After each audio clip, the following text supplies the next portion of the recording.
Bonjour à tous, donc je suis toujours Nadège Joly et je suis là pour animer cette FAQ de sciences où interviendra Alban Lemasson qui vous parlera du langage des primates.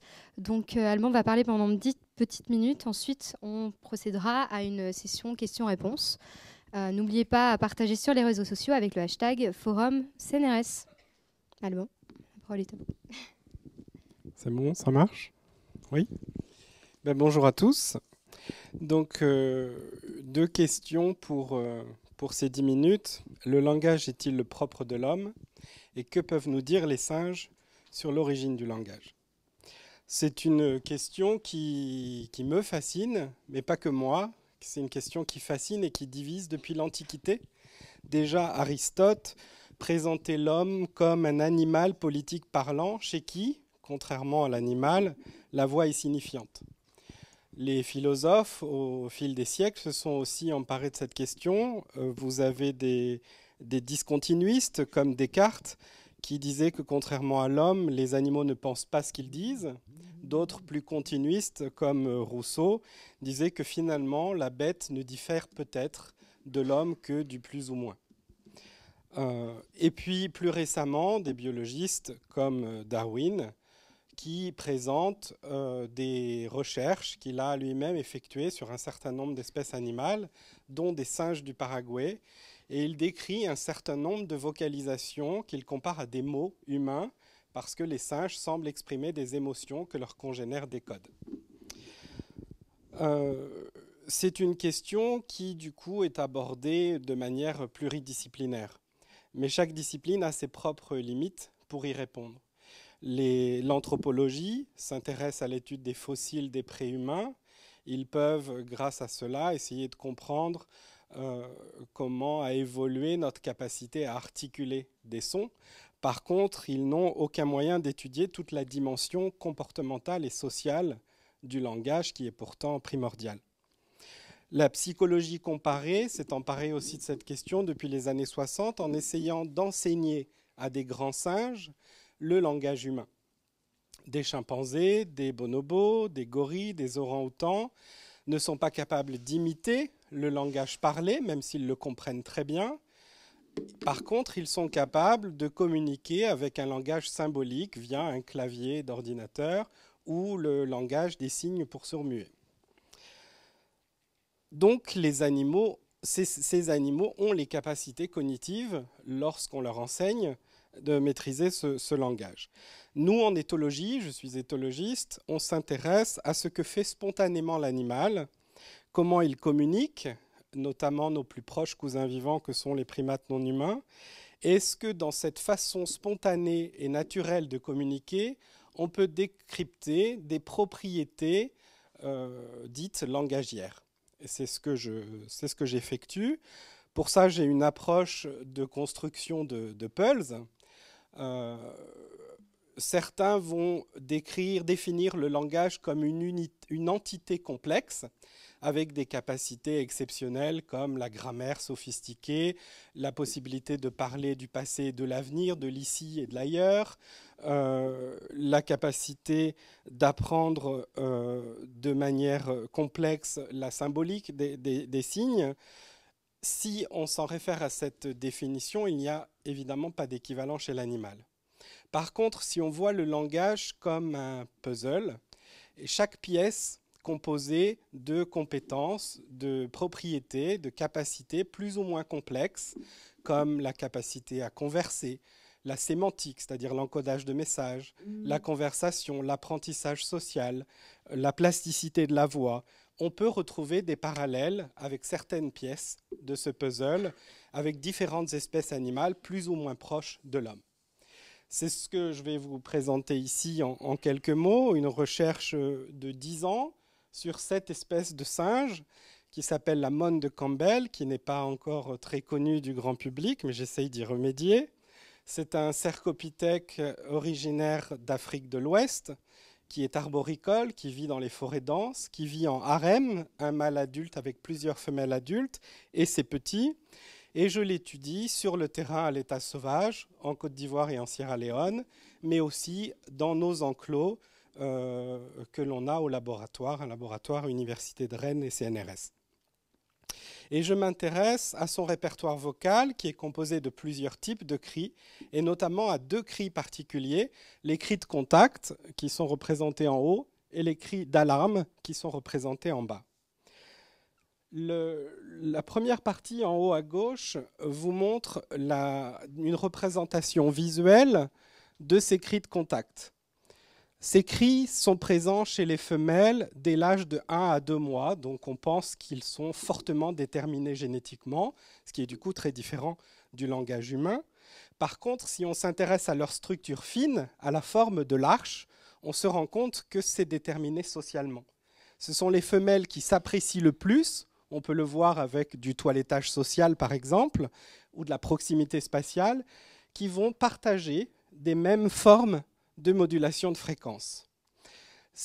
Une femelle donnée a dans son répertoire chaque année de 1 à 4 variantes de cris de contact et elle va les partager avec ses amis les plus proches, indépendamment de la proximité d'âge, de rang hiérarchique, d'apparentement. C'est vraiment l'affinité qui est importante. C'est aussi quelque chose qui évolue au cours du temps. Si ces amitiés changent, elles modifient sa façon de prononcer les sons. Moi, j'y vois un parallèle avec les badges sociaux que sont chez l'homme ce que l'on trouve dans les cours de récré lorsque les enfants ont un peu une même façon, un même vocabulaire ou une même façon de prononcer les sons. C'est ce qu'on retrouve aussi à plus grande échelle dans certaines régions, je ne vise personne, où on a un accent un peu prononcé. Tout ça, c'est culturel et social. Ces cris, par ailleurs, ne sont pas émis de manière isolée, ils sont échangés à plusieurs, et j'y vois dans la structure de ces échanges les prémices de nos conversations. Par exemple, j'ai découvert dans ces échanges, vous avez une femelle A qui émet un cri, B répond, et A crie à nouveau, qu'ils évitent de se couper la parole. Ils attendent un certain laps de silence, qui est la durée d'un cri, de manière à éviter cette rupture, cette coupure de parole. Ils respectent des tours de parole. A va attendre que B ait vocalisé avant de vocaliser à son tour. Et il y a aussi des règles sociales dans l'organisation de ces tours de parole. Celle qui initie est quasi systématiquement plus âgée que celle qui répond. Par contre, tout ceci est vrai uniquement chez les femelles adultes. Si on s'intéresse aux jeunes, les jeunes ne respectent pas les règles. Ils coupent la parole. Ils ne respectent pas des tours de parole. Ils ont besoin d'apprendre socialement à bien se comporter dans ces interactions. Je me suis aussi intéressé aux cris d'alarme, tout d'abord chez les femelles, et j'ai découvert qu'il existait 4 vocalisations d'alarme chez cette espèce. Tout d'abord, une alerte générale que l'on trouve aussi bien en captivité qu'à l'état sauvage. Ils émettent cette alerte quand il y a un danger qui est modéré, un bruit soudain, une antilope qui passe ou une pie chez nous. Par contre, à l'état sauvage, ils ont 2 autres vocalisations qui sont différentes. Une pour signaler la présence d'un prédateur aérien, une autre pour signaler la présence d'un prédateur terrestre, parce que cela permet aux congénères de savoir quelle est la meilleure stratégie de fuite lorsqu'on connaît l'identité du prédateur. Ces vocalisations ont disparu en captivité, faute de prédateurs, elles n'utilisent plus, même si on leur fait des simulations de présence de prédateurs, elles n'utilisent plus ces vocalisations. Par contre, elles ont développé en captivité une vocalisation que je n'ai jamais entendue à l'état sauvage, une alarme anti-humain qu'elles destinent notamment aux blouses blanches et aux vétérinaires. Les mâles, quant à eux, ne participent pas vraiment à toute cette vie sociale, aux conversations, aux convergences. Ils sont plutôt à la périphérie de leur groupe, ils surveillent, ils gèrent les déplacements. Ils ont dans leur répertoire 6 cris d'alarme, et à partir de ces cris d'alarme, ils vont former des longues séquences vocales qui sont organisées, selon moi, en respectant des règles syntaxiques. La composition de la séquence, l'ordre de succession des cris, le rythme de succession des cris dans la séquence sont des règles qui permettent d'enrichir la gamme de messages qu'ils vont délivrer. Par exemple, un mâle va émettre une série de booms s'il veut regrouper ses femelles et initier un déplacement.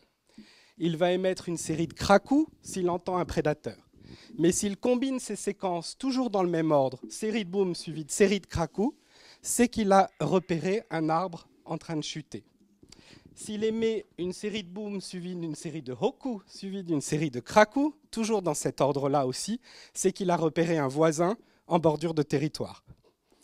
Il peut aussi compléter la séquence prédateur entendu avec des cracks s'il s'agit d'un léopard, des hocs s'il s'agit d'un aigle, et avec le débit d'émission des krakus, il va encoder l'intensité du danger si le prédateur a été entendu à distance ou vu à proximité.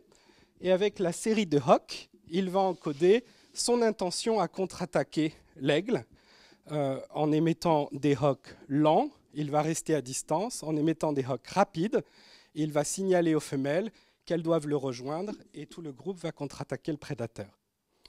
Donc j'espère que vous êtes comme moi un peu plus convaincus que finalement le langage n'est peut-être pas le propre de l'homme et qu'il faudra trouver autre chose pour nous différencier. Merci.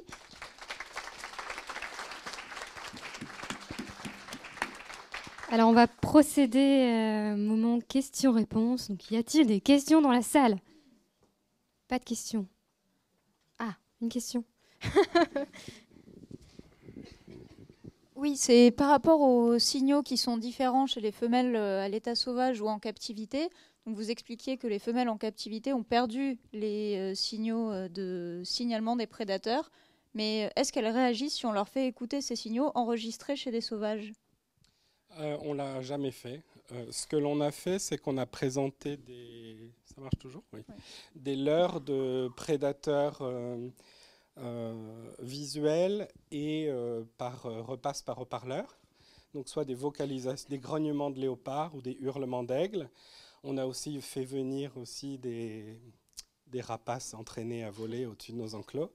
On n'a jamais eu la moindre de ces vocalisations. Mais on n'a pas diffusé des cris d'alarme du terrain, tout simplement parce que ça risque de les terroriser un peu et qu'on tient à eux quand même. Mais ce serait à essayer, évidemment. D'accord. Alors, moi, j'ai une question. Vous nous avez parlé un peu d'un langage, si on peut parler de langage qui s'est développé chez ces singes et chez d'autres espèces, a priori.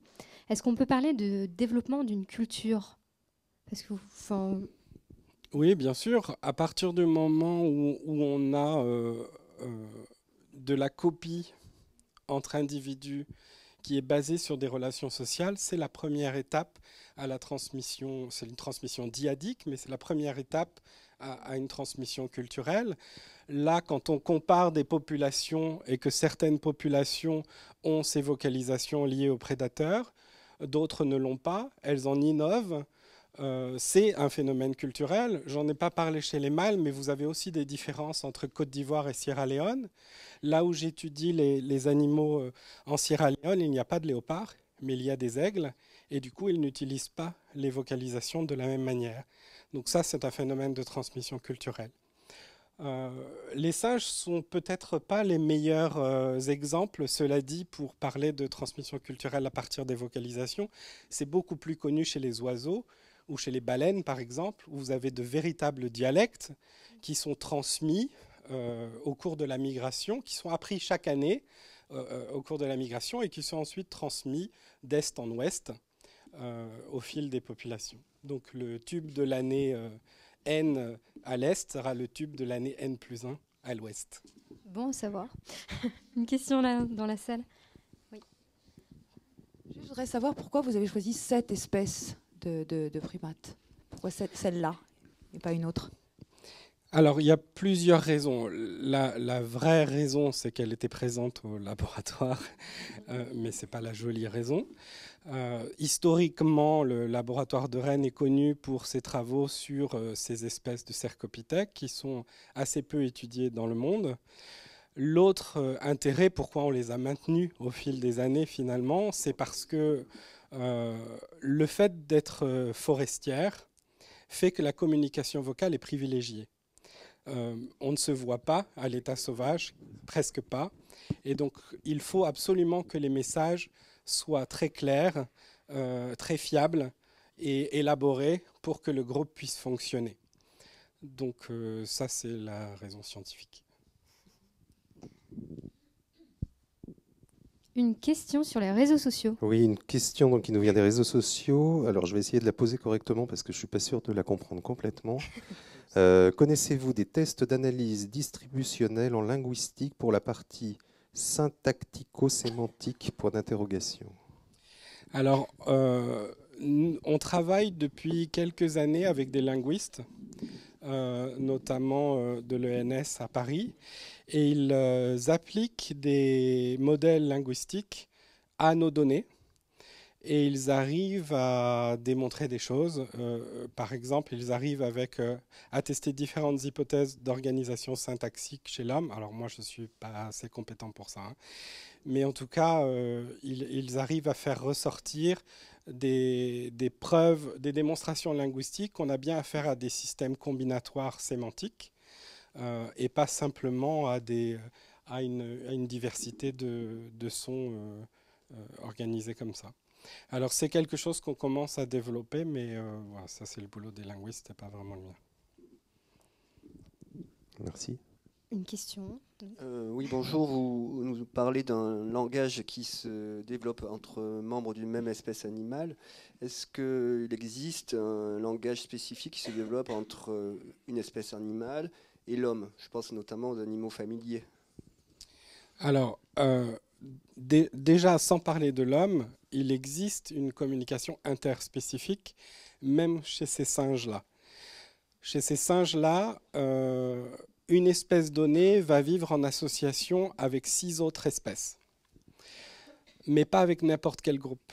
Un groupe donné d'une espèce s'associe à un groupe d'une autre espèce et ils passent, selon les paires d'espèces, de 20 à 80% de leur journée ensemble. Et les cris d'alarme sont décodés entre espèces, ça, on a pu le démontrer expérimentalement. On peut, à l'état sauvage, diffuser ces vocalisations léopard, d'alarme et d'aigle, et les autres espèces répondent avec leur propre vocalisation léopard et aigle. Donc, ils sont capables de se comprendre. Entre femelles, il existe aussi, même si c'est beaucoup plus rare qu'au niveau intraspécifique, des interactions sociales, du toilettage, et des échanges vocaux, comme j'ai pu le montrer, mais entre espèces qui ont un répertoire vocal qui se ressemble, ce qui n'est absolument pas le cas des animaux domestiques et de l'homme. Cela dit, il y a évidemment une compréhension de l'homme par l'animal, ça on le sait. Est-ce que tout ça est complètement bidirectionnel? C'est moins clair.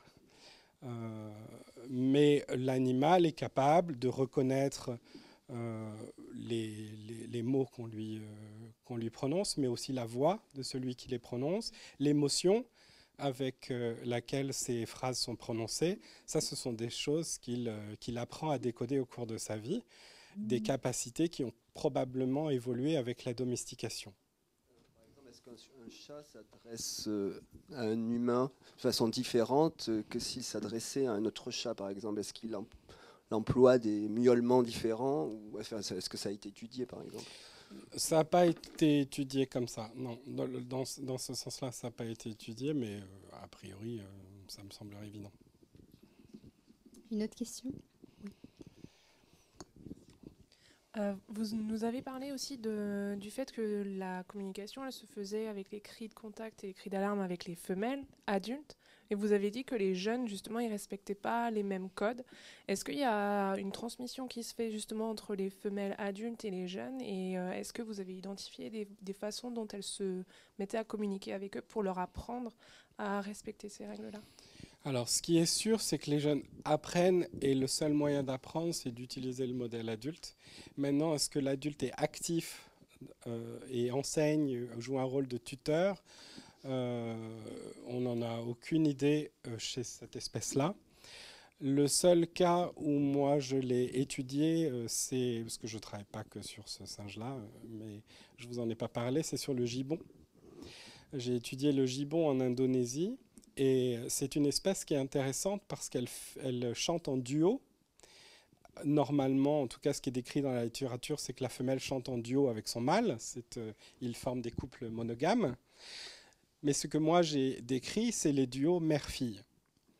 Et quand j'ai analysé la structure acoustique des duos, j'ai pu démontrer que le jeune allait apprendre la structure du chant de l'adulte et que l'adulte jouait probablement un rôle de tuteur, puisque quand son jeune était jeune, l'adulte a un chant extrêmement stéréotypé. Quand le jeune vieillit, le chant devient beaucoup plus variable. L'adulte chante aussi juste avant le jeune, une fraction de seconde avant, de manière à ce que le jeune puisse coller ses notes sur celui de l'adulte au fur et à mesure du chant. Donc je pense qu'il y a chez cette espèce en tout cas, je ne sais pas si c'est conscient, intentionnel ou autre, mais en tout cas probablement un comportement de tuteur qui est mis en place. Chez cette espèce-là, je ne sais pas.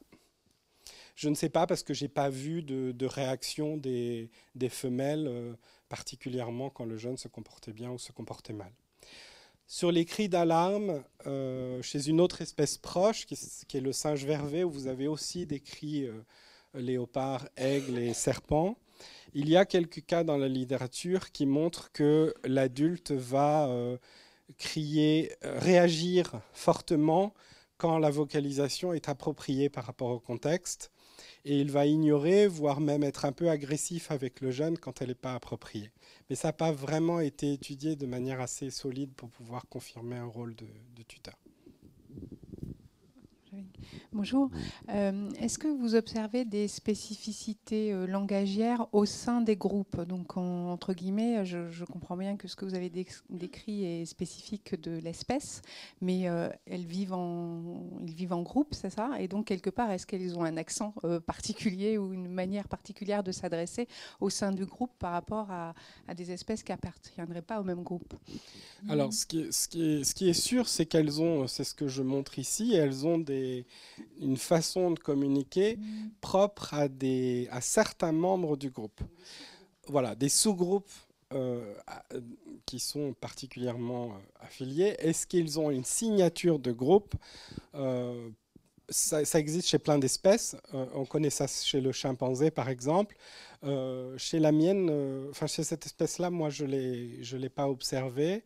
Je ne l'ai pas vraiment étudié non plus, mais ça ne m'a pas sauté aux yeux. Chez le chimpanzé, on sait que ça existe. Et ce qui est intéressant chez le chimpanzé, c'est qu'on sait que ce n'est pas lié à l'habitat ni lié à la génétique et que c'est vraiment social parce que les groupes voisins ont des signatures très différentes, alors que les groupes qui sont distants et qui n'ont jamais l'occasion de se croiser peuvent avoir des signatures identiques. Donc il y a une vraie divergence à la frontière. Une autre question? Oui. Juste devant. Merci. Oui, quand vous vous rendez sur le terrain, comment ça se passe? Est-ce que vous êtes en lien avec les populations locales aussi, humaines, si je peux dire? Et quelles sont vos méthodes d'observation? Comment vous faites lors du temps d'observation concrètement?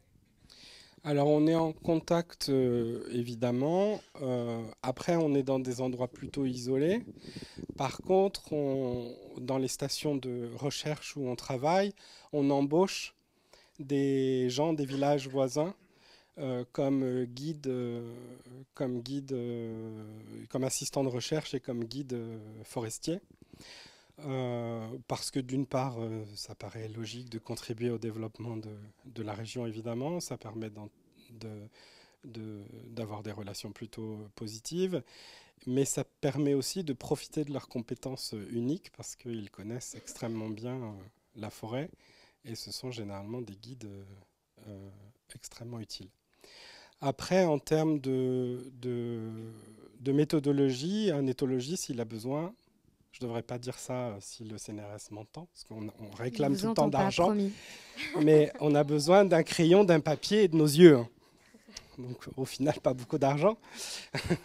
Mais c'est des heures et des heures d'observation. La première étape, ça va être d'habituer les animaux à notre présence. Évidemment, l'humain est une menace potentielle. Il est d'autant plus une menace si c'est une zone de braconnage. Donc il va falloir, et ça prend des mois ou des années, selon les endroits et les espèces, faire en sorte que l'animal nous accepte et nous ignore. Parce qu'on ne veut absolument pas biaiser les comportements sociaux que l'on mesure. Donc il faut qu'on devienne un peu invisible, mais toléré. Et là, on commence à quantifier les comportements. Donc c'est des heures et des heures d'enregistrement et d'observation, généralement à l'œil nu, parce que le milieu ne permet pas vraiment d'avoir des outils très sophistiqués, mais on peut aussi filmer quand on a l'occasion. Là, elles vivent à 10 mètres de hauteur, alors ce n'est pas forcément évident. Le filmer et décrypter les vidéos par la suite. Mais donc on va d'abord établir un répertoire comportemental. Donc on va déterminer des unités que l'on va quantifier. Donc certains mesurent des distances, des quantités. Nous, on quantifie des comportements. Donc d'abord, on va qualifier ces comportements. Et une fois qu'on a une liste de comportements exhaustive et quantifiable, eh ben, on a des méthodes d'échantillonnage qui permettent de collecter ces comportements et ensuite d'interpréter comme je l'ai fait ici. Une autre question dans la salle.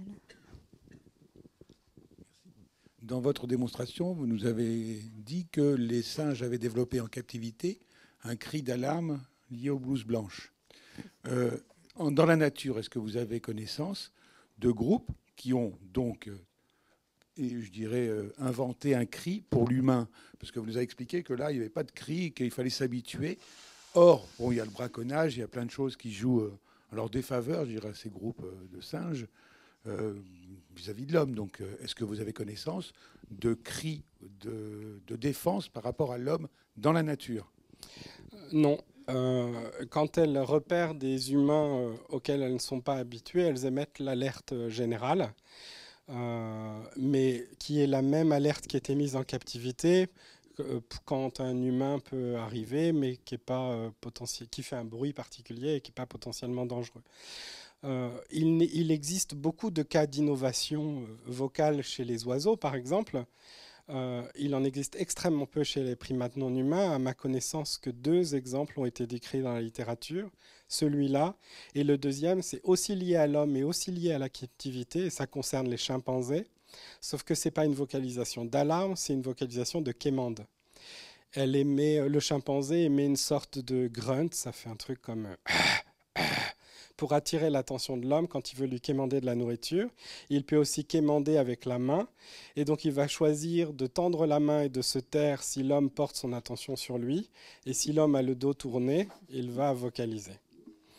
C'est à ma connaissance les deux exemples qui ont été décrits. Par contre, il existe plusieurs exemples d'innovation contextuelle, c'est-à-dire des mêmes vocalisations, mais qui sont utilisées dans d'autres contextes d'une population à une autre.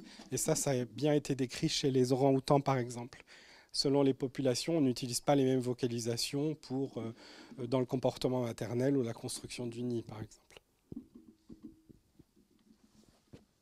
Plein de questions, décidément. Moi, j'aimerais savoir comment vous travaillez, quand vous êtes en mission sur le terrain. Vous parlez de vos observations que vous faites au quotidien. Après, comment vous faites pour les annoter, les retranscrire? Vous notez scrupuleusement sur un carnet tout ce que vous observez jour après jour, comme on peut le faisait avant les naturalistes? Ou est-ce que ça se passe plus comme ça maintenant?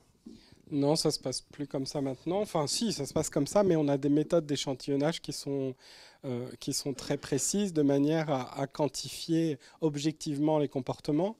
Donc, on va, en effet, par exemple, concentrer notre attention pendant 6 minutes sur un individu donné, et on va noter la séquence comportementale de tout ce qu'il fait et de tout ce qu'on lui fait pendant ces 5 minutes.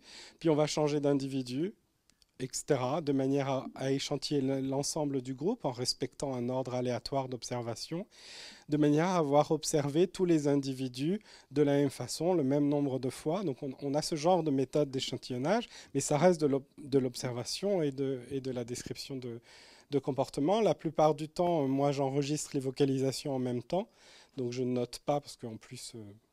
quand on note sur un papier, on a toutes les chances de louper un comportement, évidemment, quand on ne le regarde plus. Mais on a une double voix, on a un enregistrement stéréo qui permet de commenter tout en enregistrant la voix de l'animal. Il n'y a rien de très littéraire, je dirais. Non.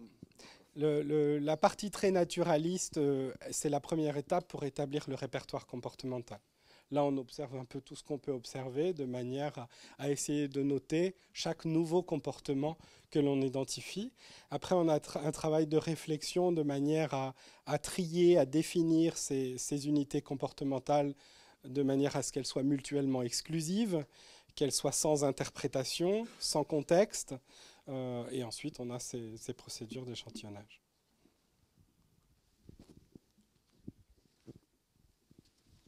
Alors vous dites que apparemment le langage ça peut pas être le propre de l'homme.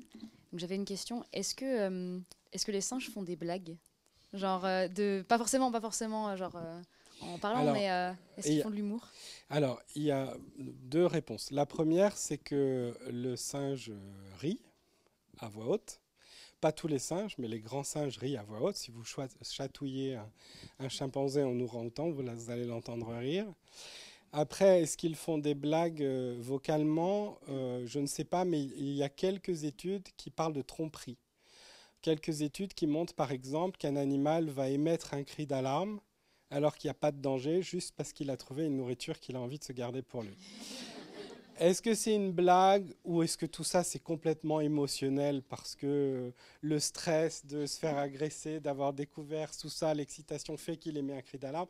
On n'en sait rien, mais en tout cas, c'est des émissions inappropriées. Une autre question? Oui. En fait, je rebondis là-dessus parce que j'avais vu une conférence de Pascal Pic, alors je ne sais pas sur quelle espèce il travaillait, mais il disait que les singes, enfin l'espèce de singe se faisait des blagues, oui. Oui, mais la question, c'est vocalement, je pense. Ah, en général? Ah, bah, chez les grands singes, oui, ils se titillent toute la journée, ça c'est sûr. Les jeunes surtout.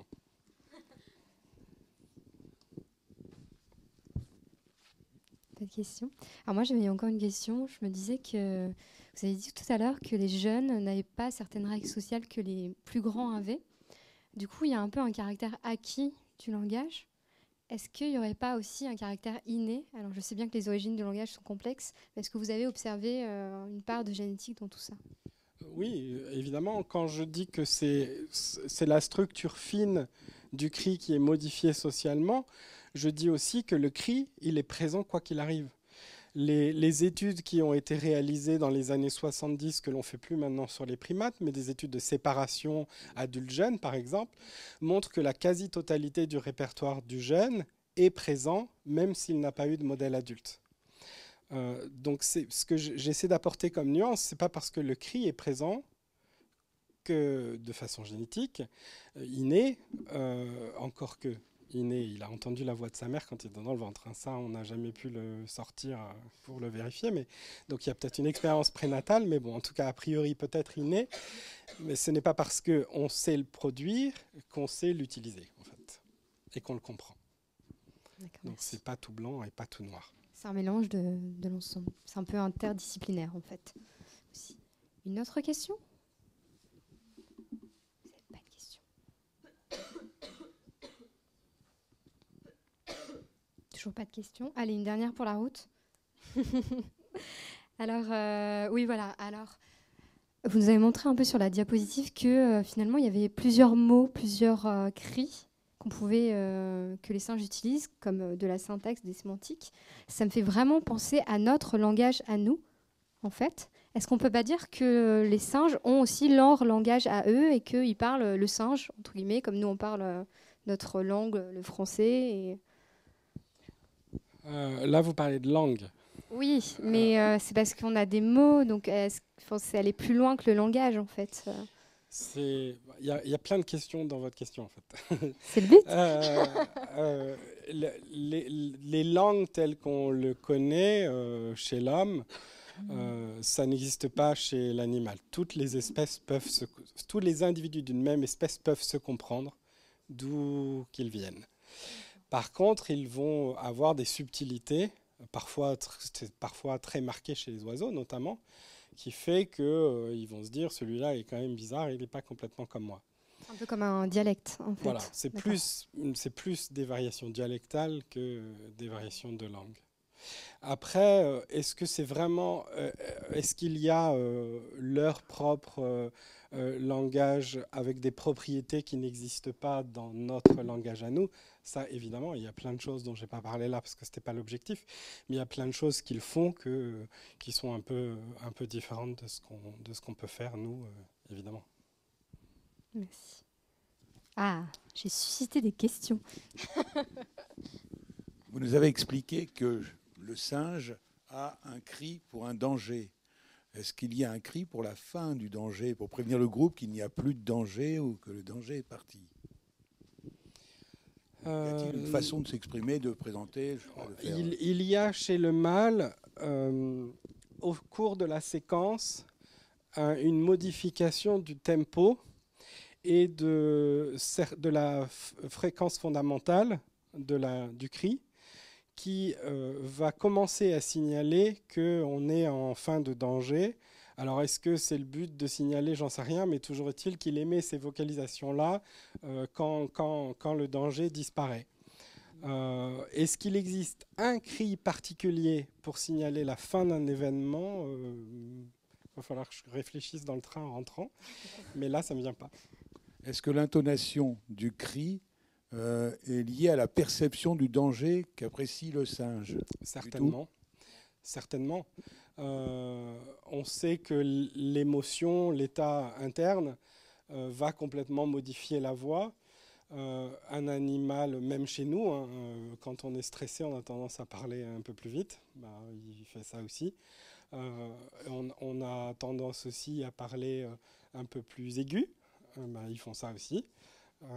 Donc évidemment, ça peut être complètement physiologique et émotionnel. Par contre, ce qui n'est pas uniquement émotionnel, ce qui est impossible uniquement émotionnel, c'est que les différences acoustiques qu'il y a entre le cri aigle et le cri léopard ne permettent pas d'être expliquées biologiquement, physiologiquement. Merci. Oui, moi j'ai une question sur... Vous parliez un peu d'amitié entre les femelles singes notamment. Est-ce que vous savez s'il y a un critère discriminant pour que se créent ces affinités en fait entre les femelles, vu qu'apparemment c'est pas lié au niveau social ou à l'âge? Est-ce que c'est par rapport au cri, à quelque chose de physique? Alors c'est très très variable selon les espèces. Vous avez des espèces où c'est lié à la lignée génétique, à l'apparentement. D'autres où ça va être plutôt lié au rang hiérarchique. D'autres où on ne le voit pas venir, et c'est le cas de cette espèce-là. C'est tellement compliqué à prévoir que quand on gère des groupes en captivité, vous n'avez aucune idée, si vous modifiez des groupes, de prédire si ça va bien ou pas bien se passer. Des individus qui sont plutôt ouverts socialement dans un groupe peuvent devenir des tortionnaires dans d'autres groupes. C'est extrêmement difficile, je ne saurais pas y répondre. Ce qui est sûr, c'est qu'il y a des contextes particuliers qui modifient le réseau. On sait par exemple, si on change le mâle dans le harem, les relations sociales entre les femelles vont changer. Même si le mâle, finalement, il n'est pas impliqué socialement. Mais on le voit en captivité, à chaque fois qu'on change le mâle, le réseau d'affinité des femelles se modifie. Une dernière question? Pas de dernière question, on va... Ah, si. Juste donc là, vous avez décrit des cris justement liés finalement à des dangers, donc on comprend l'intérêt. Est-ce qu'il y a des cris qui sont, je dirais, dont l'utilité est moins évidente pour, je sais pas, signaler du plaisir ou... Alors, les cris liés au danger, c'est ceux du bas. Les cris de contact, c'est pas du tout lié au danger. Ils émettent ça toute la journée, dans un peu n'importe quel contexte. Donc, pour moi, je pense que la fonction de ce cri, c'est simplement d'indiquer où on est et qui on apprécie, mais rien sur l'environnement extérieur ou la motivation de l'individu. Après, chez cette espèce, vous avez à peu près 13 types de cris différents. Elle a des cris de menace, elle a des cris de détresse, elle a des cris de détresse soft, des détresses intenses. Vous avez des cris d'œstrus, des cris de copulation, des cris d'apaisement, voilà. Mais ça, j'en ai pas parlé. Bon, il y a quand même une gamme assez importante. C'est très variable selon les espèces, mais en moyenne, ça va de 10 à 30 types de cris avec des fonctions différentes selon les espèces de primates. Merci. Merci beaucoup Alban Lemasson, on peut vous applaudir.